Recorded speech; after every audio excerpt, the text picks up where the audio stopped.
Então vamos hoje começar o nosso curso de procedimentos especiais do CPP, parte 1.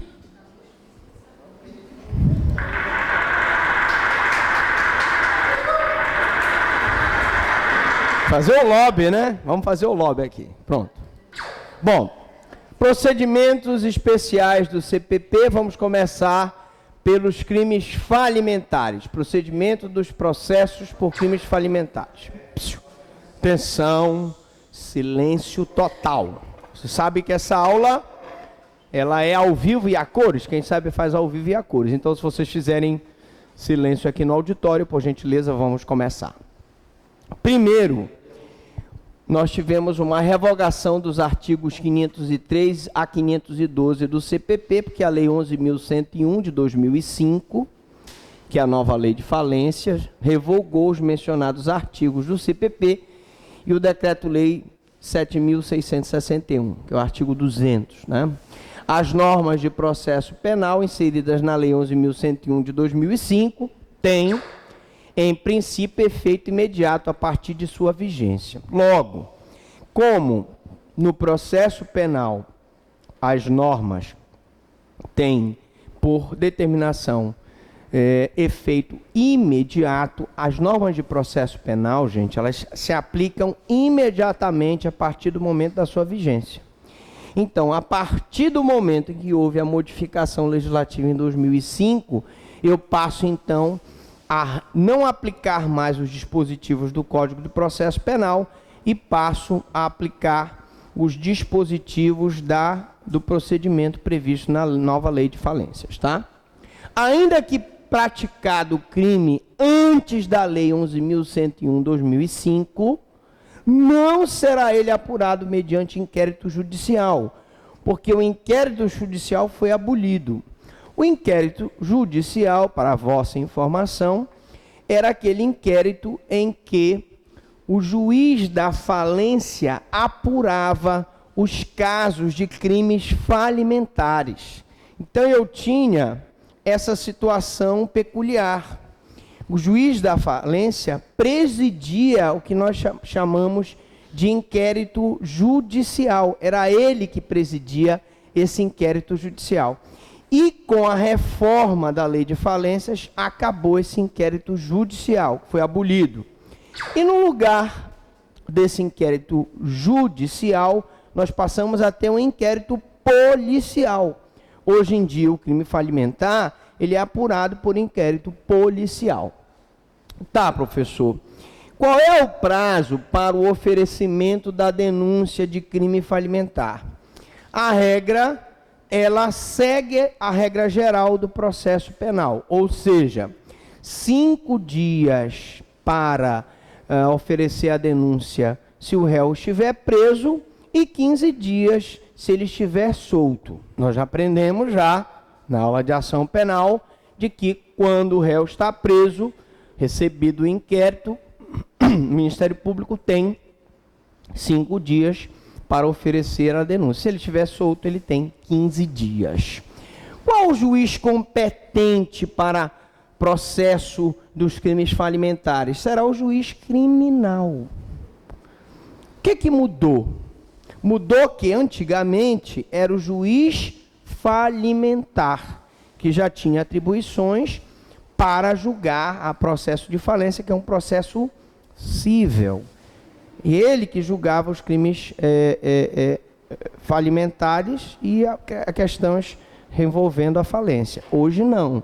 Hoje a parte de crimes falimentares vai ser processada e julgada perante o juiz criminal.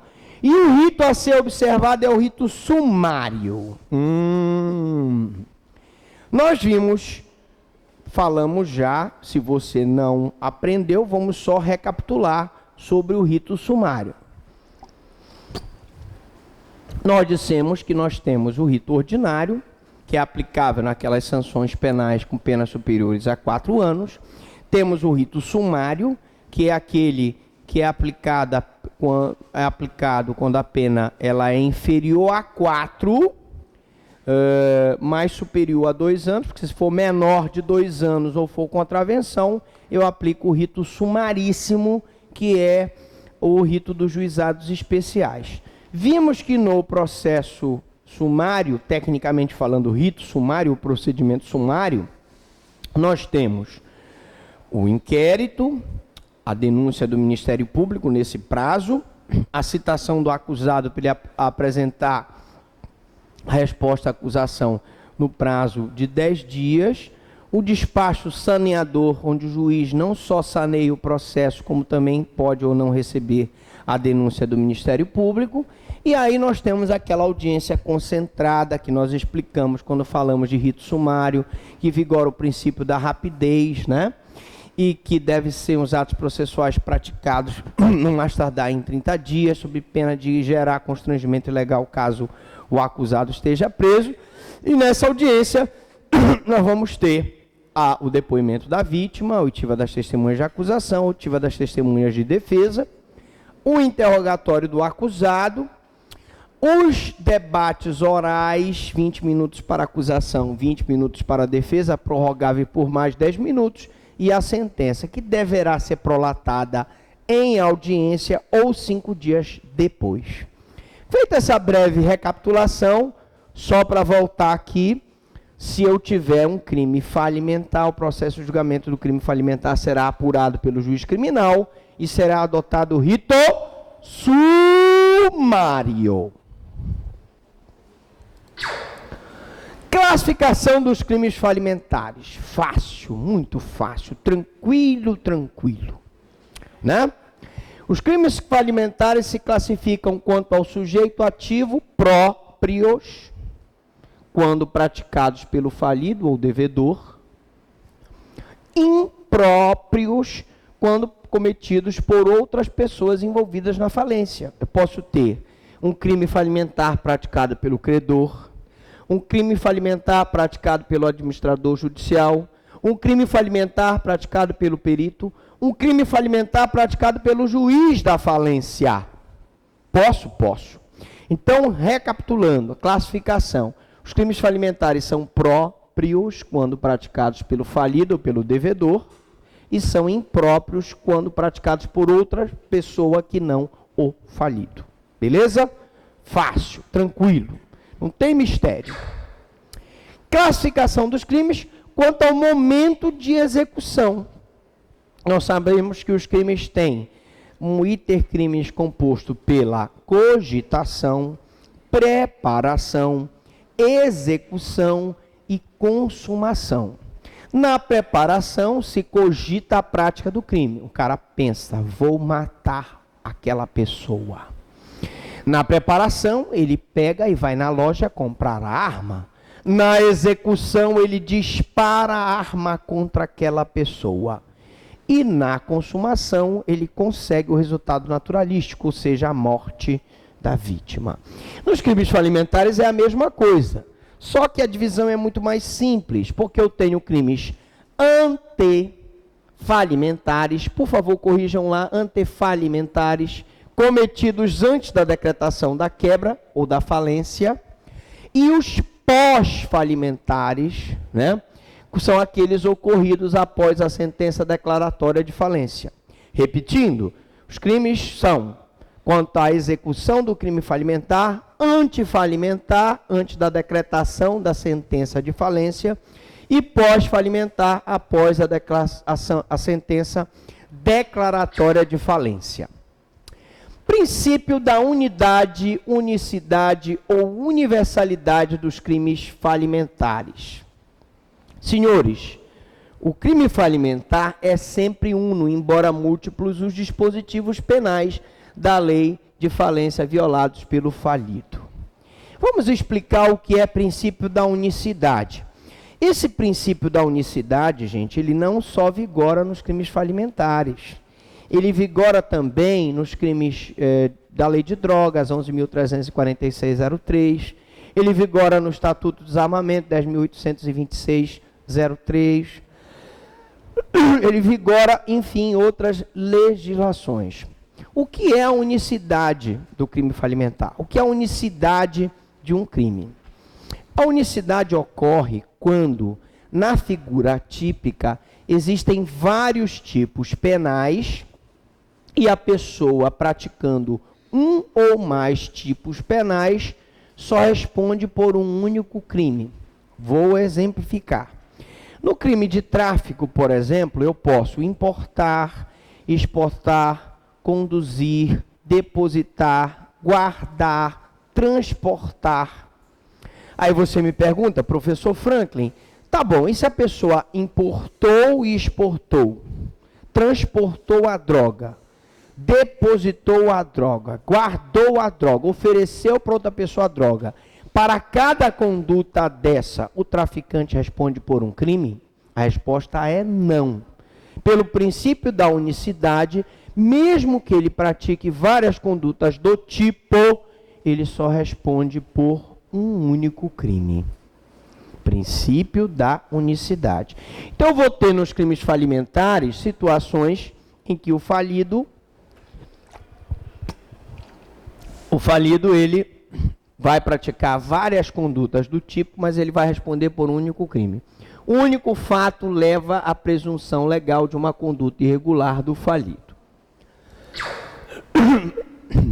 Existem inúmeras críticas ao tratamento unitário, especialmente com relação aos crimes pós-falimentares. Porque a crítica que se faz é que muitas vezes o falido se aproveita da situação de que pode praticar várias condutas e só responder por um crime, e isso acaba aumentando demasiadamente o número de condutas ilegais e ilícitas que ele pratica por ocasião do processo de falência. Principalmente no que tange aos crimes pós-falimentares, que são aqueles praticados depois que o juiz da falência já deu a sentença declaratória de falência. Bom, pena de reclusão, salvo exceção. Todos os crimes falimentares, todos são punidos com pena de reclusão, com uma única exceção. Qual é o único crime falimentar que não é punido com reclusão? É a exceção do crime de omissão de documentos contábeis obrigatórios. O crime de omissão de documentos contábeis obrigatórios, ele é punido com detenção. Todos os demais são punidos com reclusão. Qual a implicância? Quais as consequências da punição por reclusão? Ora, nós já sabemos que se o falido arguir, por exemplo, a inimputabilidade for submetido a uma medida de segurança, essa medida de segurança será uma medida de internação. Ao passo que se fosse detenção, como no caso da omissão de documentos contábeis obrigatórios, eu teria uma medida de segurança de tratamento ambulatorial. Os crimes punidos com reclusão, em tese, permitem um regime fechado, semiaberto e aberto. Os crimes punidos com detenção, em tese, só permitem um regime semiaberto ou aberto. Então, lógico, ontologicamente falando, a reclusão é mais grave que a detenção. Dolo e rito sumário. Senhores, não é prevista a forma culposa para qualquer infração falimentar. Todo e qualquer crime falimentar só pode ser praticado quando o falido, ou qualquer, se for próprio crime, ou qualquer outra pessoa, se o crime falimentar for impróprio, ele tem condições de entender o caráter ilícito e se determinar de acordo com esse entendimento, e ele tem a consciência do fato e a vontade de produzir o resultado. Ele tem, por exemplo, consciência de que se ele praticar aquela conduta, ele vai estar desviando bens do espólio, da falência, da massa falida. Então, se ele tem aquela consciência e pratica aquela conduta, é porque ele está praticando aquela conduta com dolo. Não existe modalidade culposa no crime falimentar. E, como nós já vimos, Em qualquer caso, o procedimento do crime falimentar é sumário e vem estabelecido no artigo 85 da Lei 11.101/2005, que é a Lei de Falências, né? Essa aula, evidentemente, não é sobre falências, vocês já devem ter visto, provavelmente, já viram falência? Já viram falência? Então, aqui é só o procedimento dos crimes falimentares, tá bom? Você há de perguntar assim, professor, mas me diga uma coisa, crime falimentar, mesmo punido com detenção, vai seguir o rito sumário? Vai. Porque, gente, aqui é um procedimento especial do CPP, do Código de Processo Penal. Então, sendo reclusão ou sendo detenção, ele vai seguir o rito sumário. Oi? 100 e? Mas por quê? Lá não está 185? Eu acho que 185, pronto, coloque lá, 185. Competência do juiz criminal. O juiz da falência não é mais competente para o recebimento da denúncia, devendo ser proposta ação penal perante o juiz criminal. Então, como eu disse antes, nós tínhamos antes um juiz da falência que decretava a falência analisando questões cíveis e, ao mesmo tempo, era competente para processar e julgar aquela pessoa por crimes falimentares. Isso acabou. Hoje, o juiz cível se encarrega da sentença declaratória de falência e a ação penal por crime falimentar deve ser proposta perante o juiz criminal.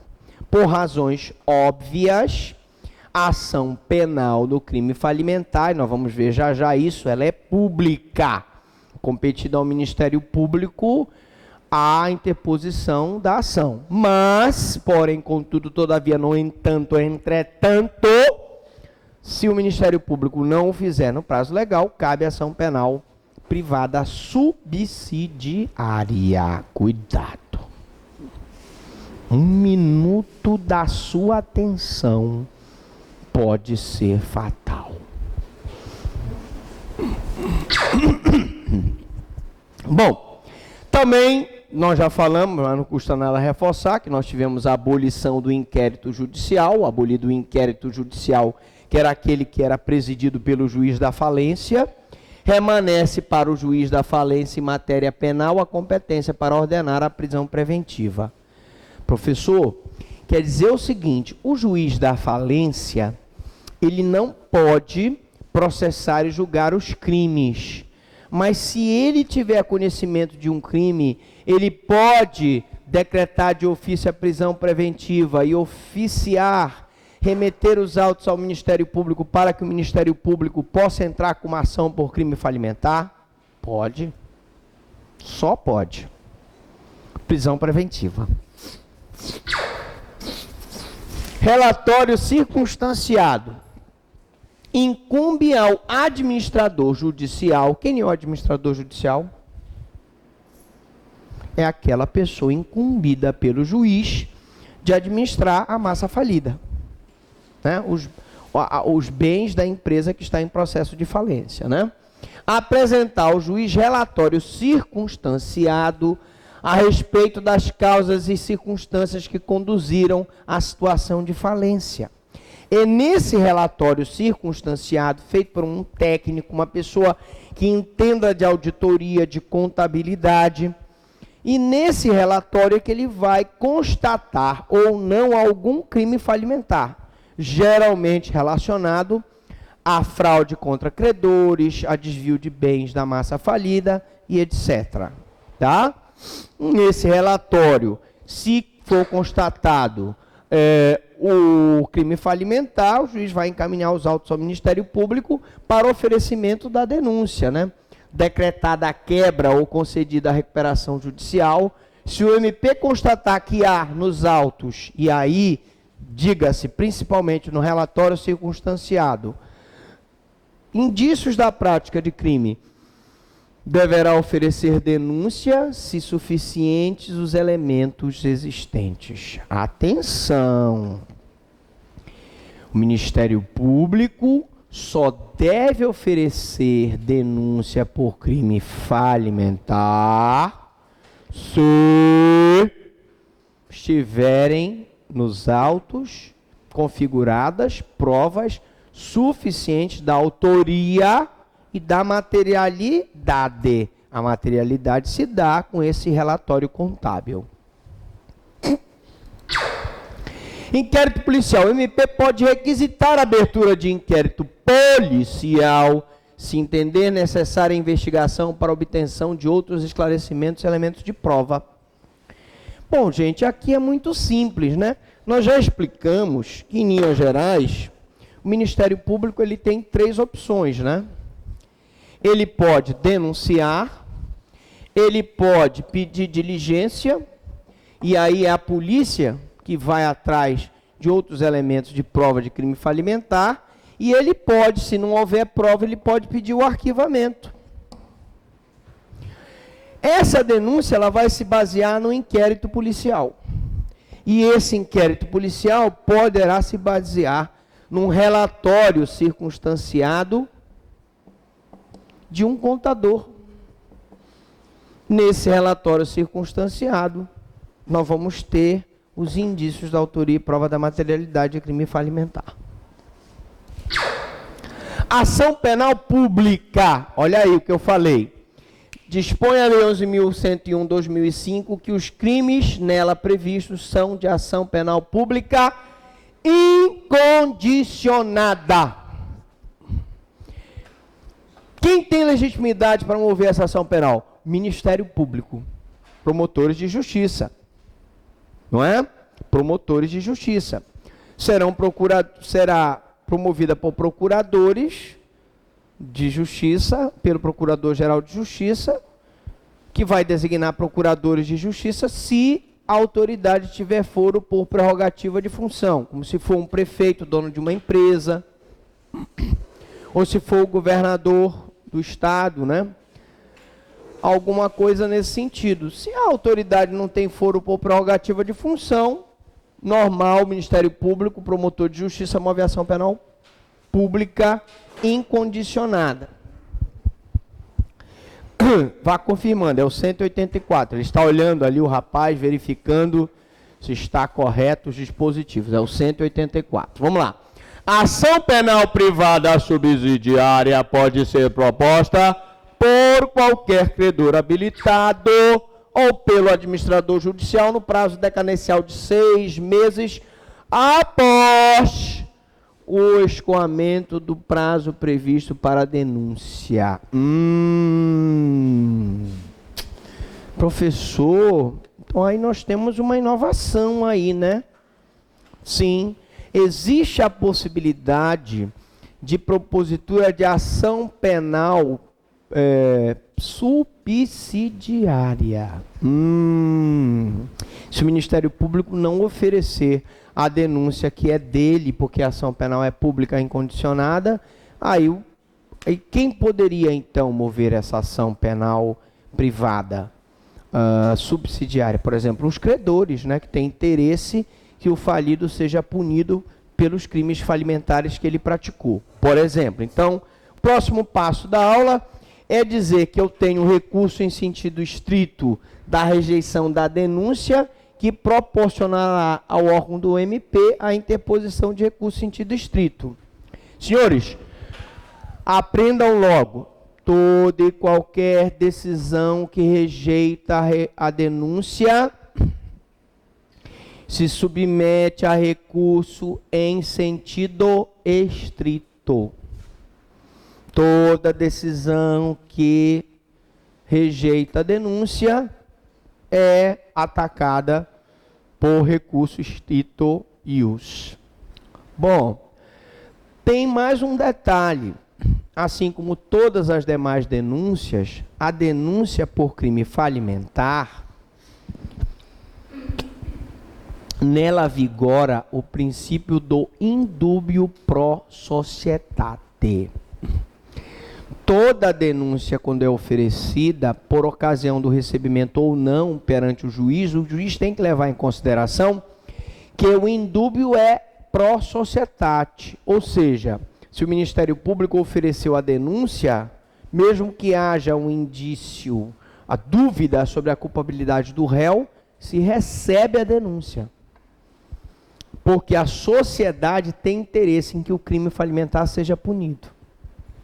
Tá certo? Rito sumário. Optou o legislador pelo rito sumário, procedimento mais célere e aplicável a princípio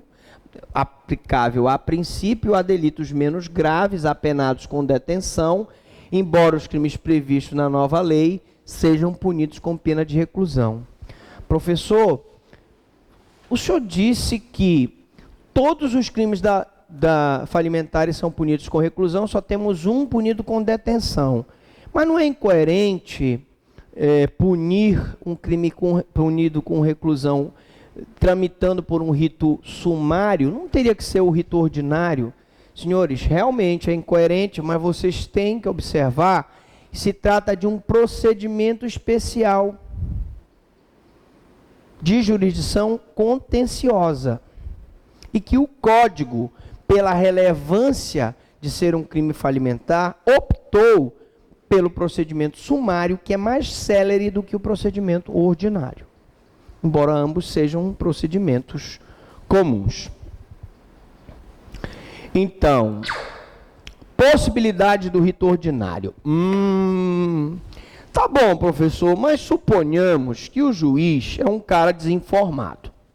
Não estudou muito, não foi aluno do professor Franklin de processo penal e, consequentemente, não sabe que crime falimentar segue o rito sumário. E ele, então, aplica o rito ordinário. Mudou o rito, aplicou o rito ordinário. O juiz é ordinário mesmo, aplicou o rito ordinário. Bom, a adoção, porém, do rito ordinário não enseja a nulidade do processo por possibilitar mais amplo exercício do direito de defesa. O rito ordinário é mais lento, o rito ordinário tem mais chance de procrastinação, mas não gera nulidade, porque ele dá mais amplitude de defesa. Portanto, se cair na prova uma questão sobre a mudança de rito, vocês já sabem que isso não gera nulidade absoluta. Aplicação subsidiária do CPP. Prevê expressamente a Lei 11.101/2005 que se aplicam subsidiariamente as disposições do CPP que com ela não forem incompatíveis. Nós estamos vendo aqui uma incompatibilidade. Se os crimes são punidos com reclusão, a maioria deles deveria ser aplicado o rito ordinário, porque a maioria deles, teoricamente, poderia ensejar uma pena superior a 4 anos. Mas como é um rito especial, se aplica o procedimento sumário. Lógico que os outros dispositivos, no que tange a prova, no que tange a oitiva da testemunha, o depoimento da vítima, o interrogatório do acusado, são iguaizinhos, normais, tranquilos. Beleza? Ação penal depende de requisitos. Eu disse para vocês que a ação penal ela é pública incondicionada. Mas ela tem sim uma condiçãozinha de procedibilidade, que não é nem a representação da vítima e nem a requisição do ministro da Justiça. Porque nós já vimos na ação penal que, geralmente, condição de procedibilidade de uma ação penal condicionada, ou ela é condicionada à representação do ofendido, ou ela é condicionada à requisição do ministro da Justiça, beleza? Mas, nesse caso aqui, a ação penal do crime falimentar depende de quê? Depende de decretação de falência, concessão de recuperação judicial ou extrajudicial. Ah, professor, quer dizer que para que o Ministério Público mova a ação penal, eu tenho como essa condição de procedibilidade a decretação da falência, uma sentença declaratória de falência, uma concessão de recuperação judicial? Sim. Nos crimes antifalimentares ou nos cometidos antes da sentença que concede a recuperação judicial, que homologa o plano de recuperação extrajudicial, a sentença efetivamente